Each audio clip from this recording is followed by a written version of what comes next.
Buenas chiques, ¿cómo va? Bueno, vamos a reflotar y puntualizar algunos conceptos que vimos en la clase pasada de Michel Foucault, del texto del libro Microfísica del Poder, precisamente de la clase del 14 de enero de 1976. Una clase que pudimos ir comentando y pudimos ir como introduciendo en torno a quién era Michel Foucault,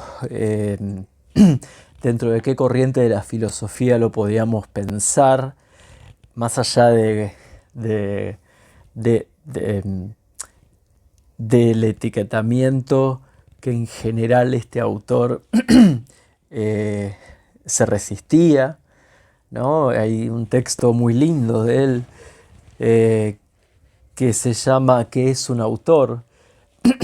Y dice algo que es muy bello, que incluso lo encontré en Argentina, dicho también por otro filósofo muy grosso como Atahualpa Yupanqui, que un autor es aquel que escribe una poesía, un poema, un libro, una canción, y que en determinado momento la gente la hace suya y que nadie sabe quién fue el que la produjo, ¿no?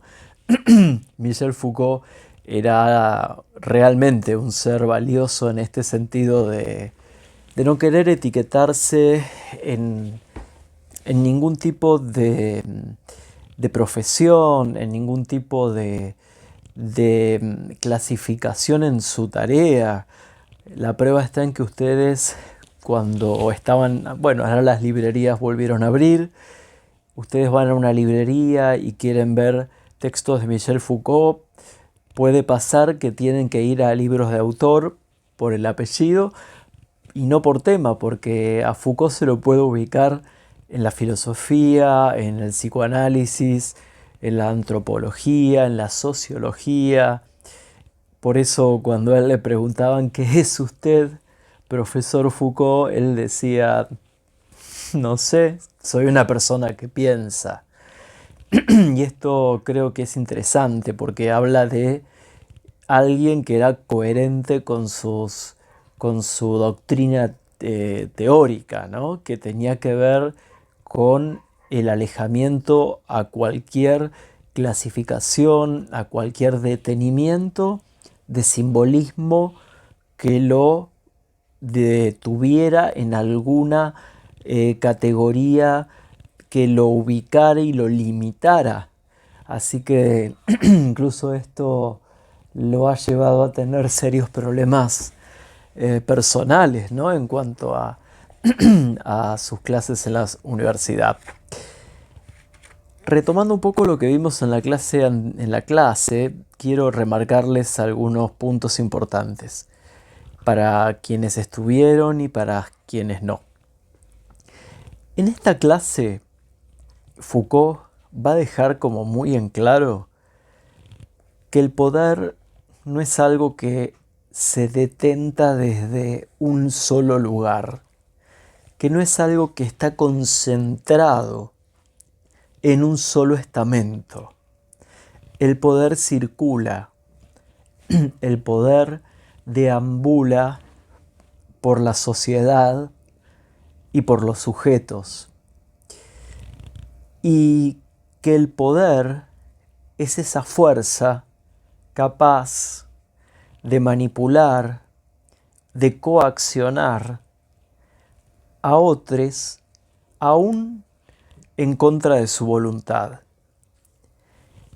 Pero lo interesante del planteo Foucaultiano, que lo va a tomar también este surcoreano contemporáneo, Byung-Chul Han, es que el poder, cuanto más pequeño sea, y las relaciones de poder, cuanto más pequeñas sean, y más desapercibidas pasen, más efectivas son. Por eso, cuando hablamos de los micromachismos, cuando hablamos de las micropolíticas, estamos hablando no de pequeñas cosas, estamos hablando de grandes cosas. Simplemente usamos el concepto micro para hacer referencia a que están tan naturalizadas que les sujetes ya no pueden percibirlas y forman parte de lo cotidiano en un proceso de normalización que se fue dando sistemáticamente. En esta clase, Foucault considera que los estados, en general, cuando tienen que ejercer soberanía, ejercer poder, tomar territorios y concentrar de alguna manera cierto poder para poder regular a una comunidad, necesita para ello de cierta organización.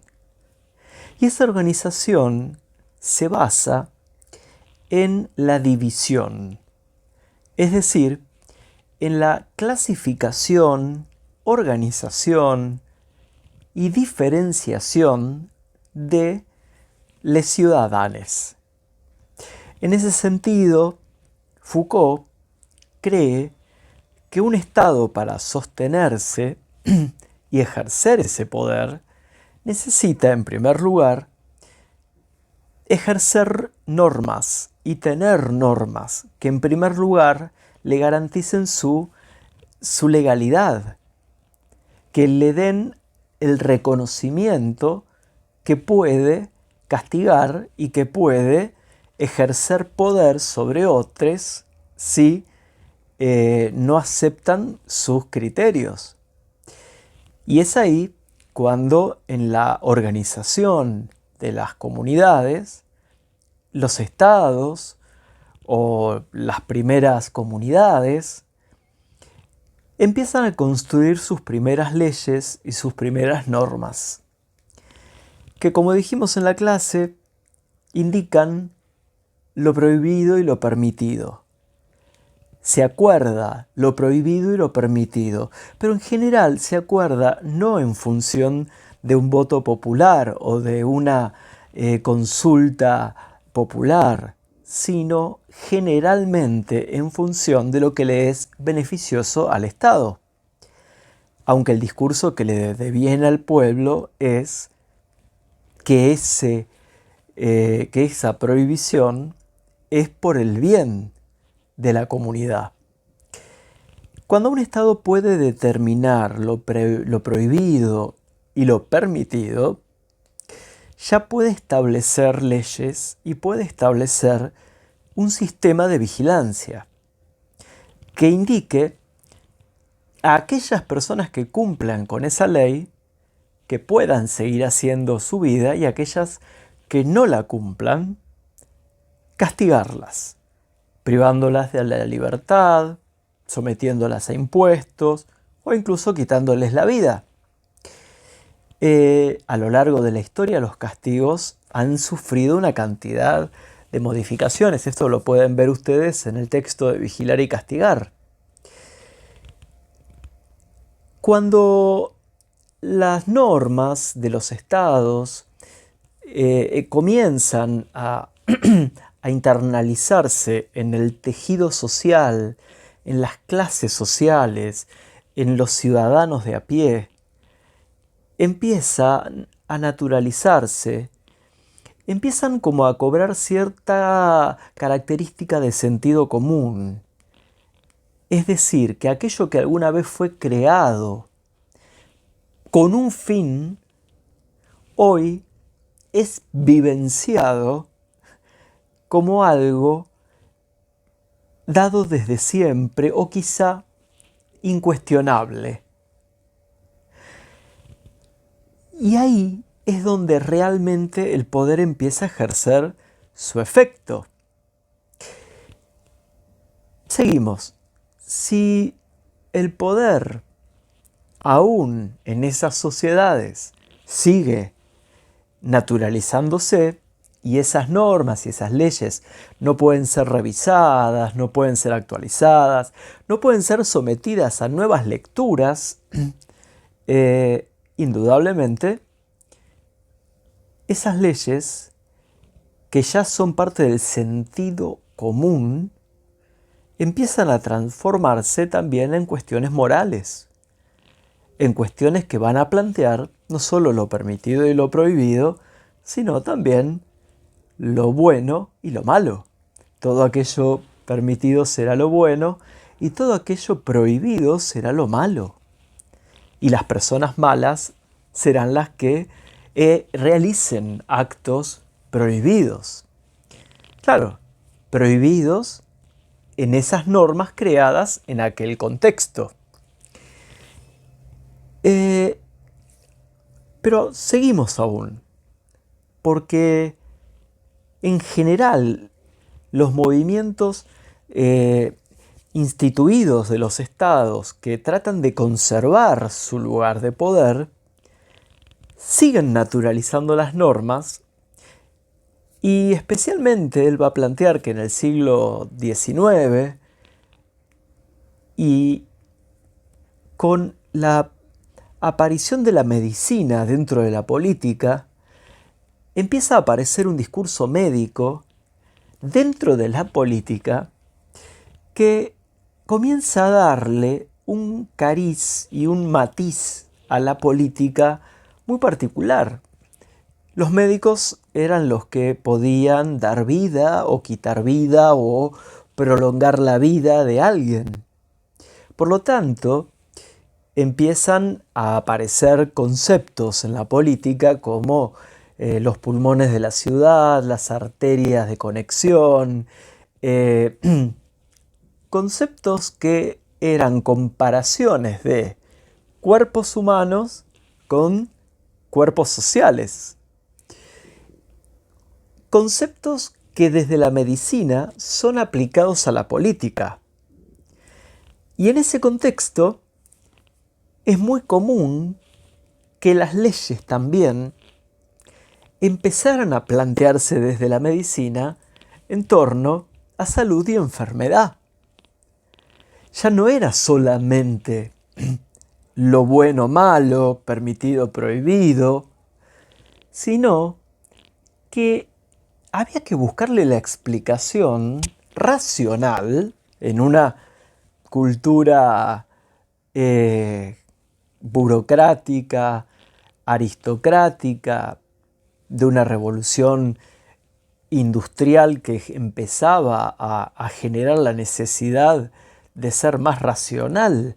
Empezaba a buscar explicaciones científicas a lo prohibido.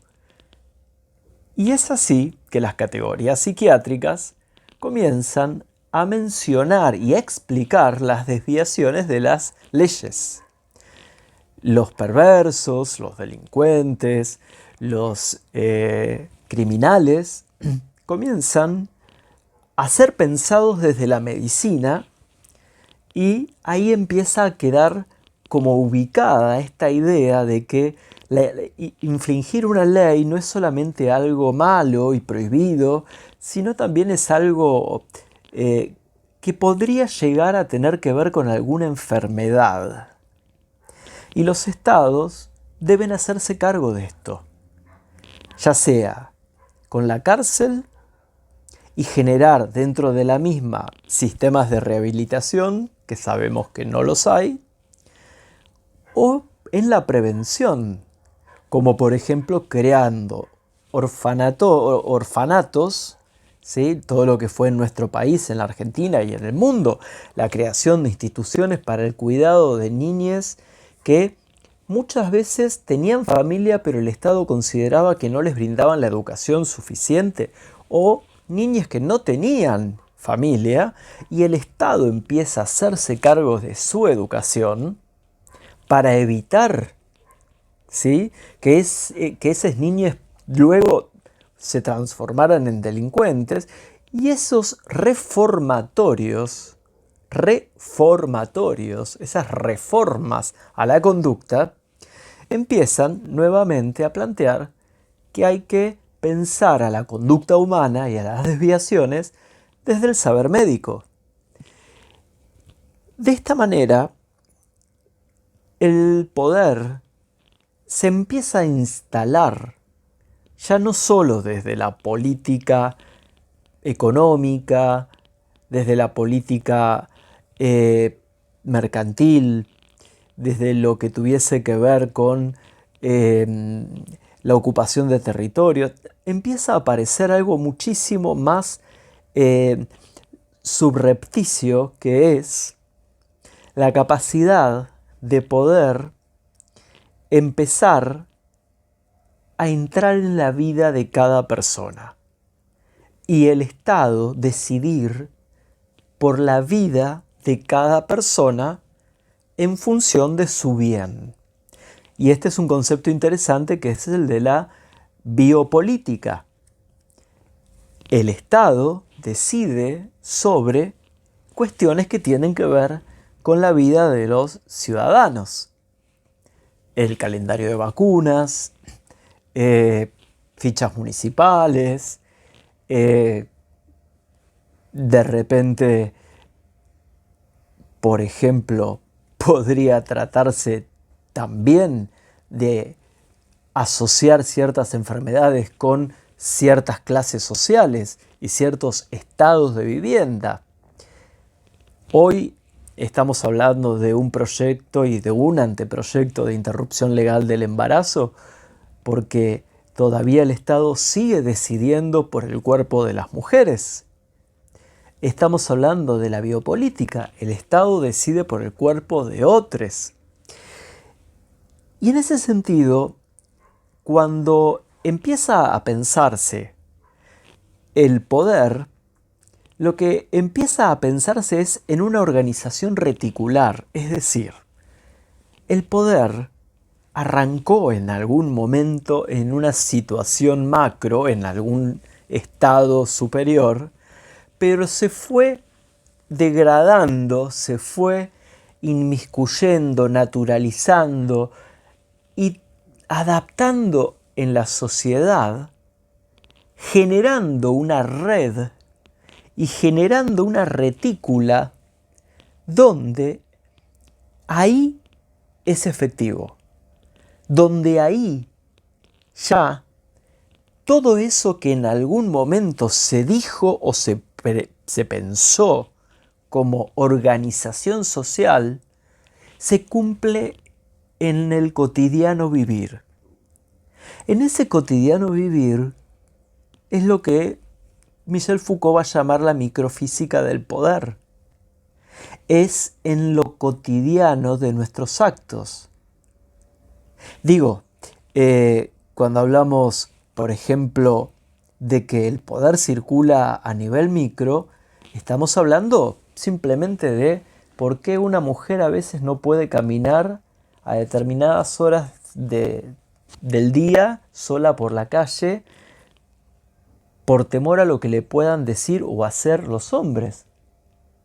O de repente estamos hablando de cómo tenemos que crear, por suerte se ha creado, pero hubo que luchar por un cupo laboral trans para poder incorporar a las empresas a personas que por su identidad de género no eran incorporadas.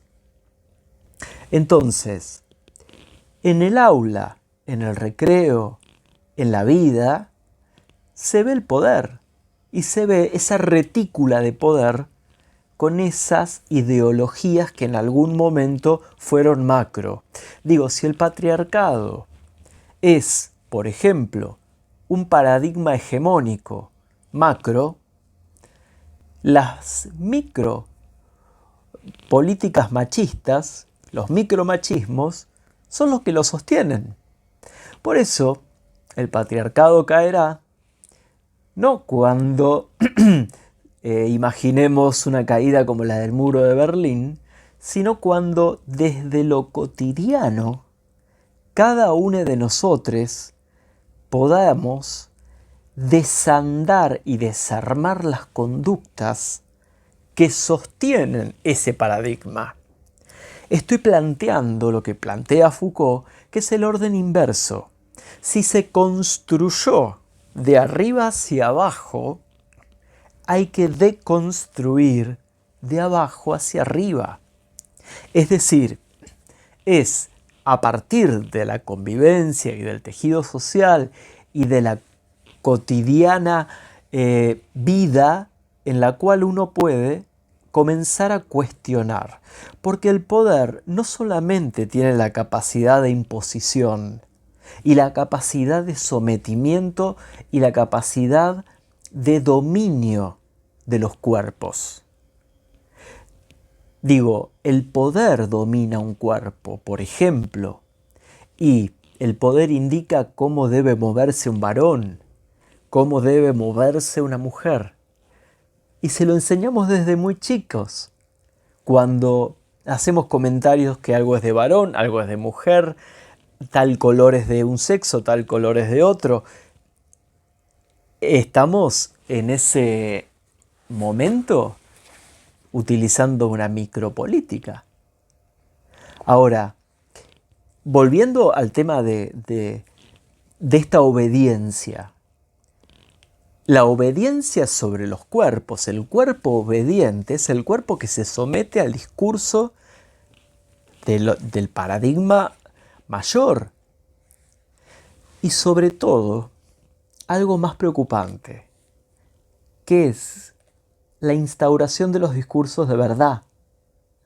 Porque el poder también, por su lugar y por su situación de beneficio y de privilegio, instala qué es lo verdadero y qué es lo falso.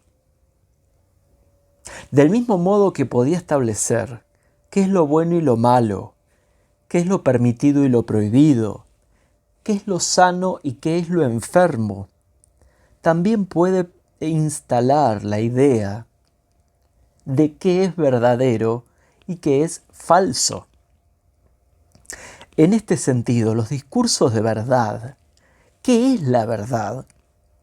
También es un acto político, donde, en general, debemos pensar de los discursos que escuchamos, cuáles son realmente para nosotros verdaderos y cuáles no, más allá de cómo vengan digeridos por los medios que vengan.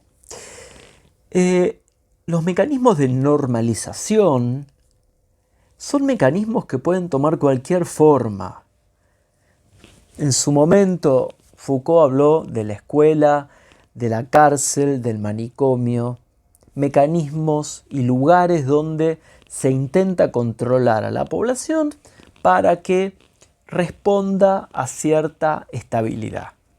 En la escuela se enseña determinados conocimientos y se enseña determinadas cosas para responder a determinado perfil de ciudadano. En la cárcel, en general, no se busca la rehabilitación, se busca la exclusión. En el manicomio tampoco se busca la cura o la reinserción, se busca el aislamiento. Entonces, los sistemas y los modos de normalización, de naturalización de las sociedades, son sistemas donde tienden a homogeneizar, a que seamos generalmente que pensemos lo mismo, a que caigamos en categorías parecidas y por supuesto que lo opuesto a esto que yo estoy diciendo es la diversidad. Si hay algo opuesto a la normalización es la diversificación.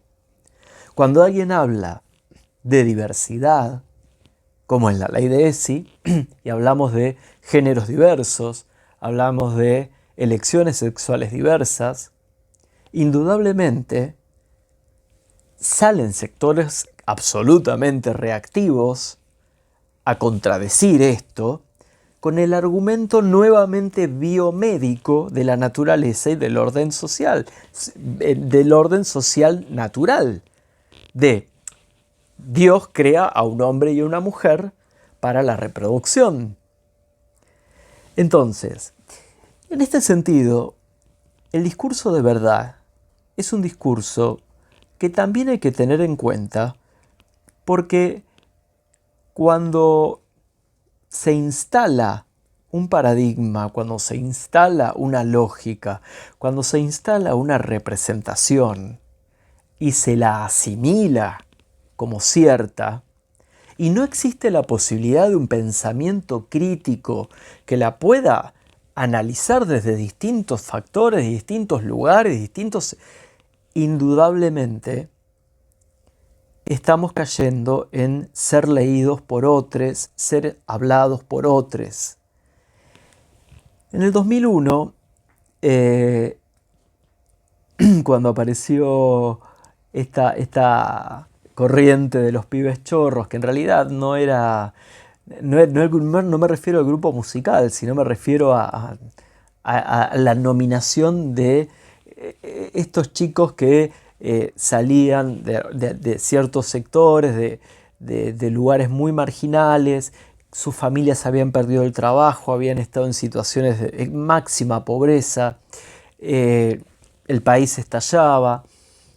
Y pasaba que había banditas de pibes que salían a robar y robaban en general objetos que no eran para vender y comprar alimentos o vender y mantener su subsistencia. Y empezaban a tener problemas con los ladrones tradicionales que tenían ciertos códigos, es decir, los tradicionales no afanaban dentro del barrio, no robaban dentro del bar. Estos pibes tenían otros códigos, los pibes chorros. Entonces era robar el celular, robar en plasma, robar unas zapatillas.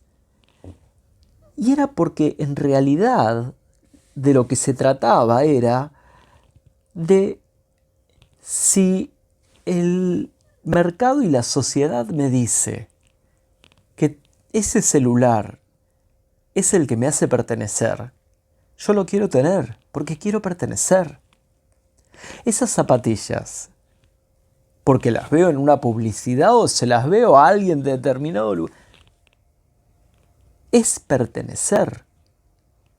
Esto, cuando alguien iba, no sé, a algún lugar y veía una casa muy humilde y decía, mira, se les cae el techo pero tienen esa moto o tal cosa linda, ¿no? Ese equipo de música, ¿por qué no arreglan el techo?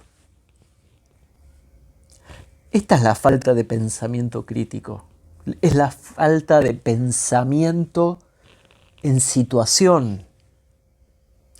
En realidad, lo que estábamos viendo y lo que estamos viendo es que para esas personas en general, no estoy generalizando, pero en general,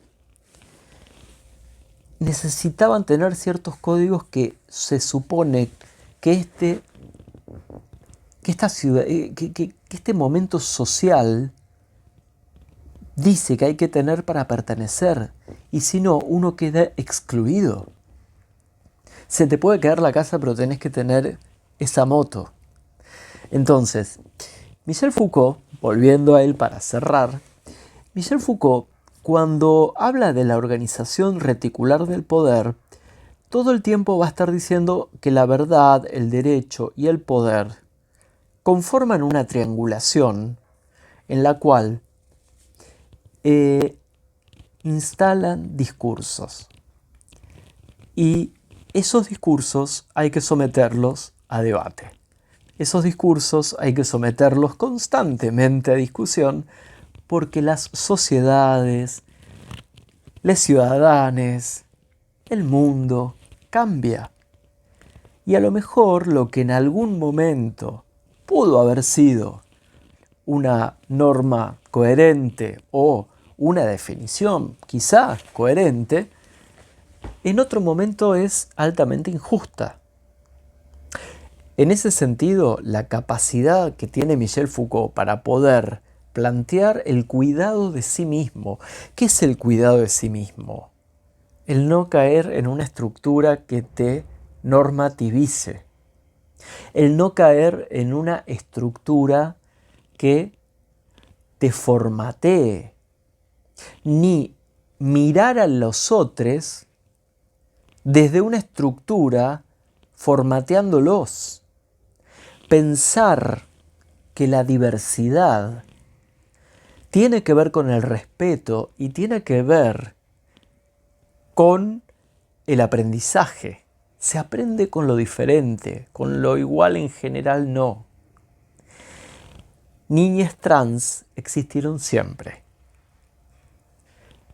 Personas trans existieron siempre. Pero no llegaban ni siquiera esos niños al secundario, porque sus familias los castigaban y se veían vivir una vida que no era la de ellos. Hoy, cuando con la sanción de la ley de identidad de género y algunas otras leyes que tratan de restituir derechos a las personas, empiezan a aparecer muchos más niñas que hacen su proceso de transición y así todo, todavía la ley de identidad de género tiene que generar quizás alguna vuelta más para que alguna vez, a lo mejor, ni siquiera necesitemos hablar de géneros. Porque ya ni siquiera esa categoría sea la que necesitemos.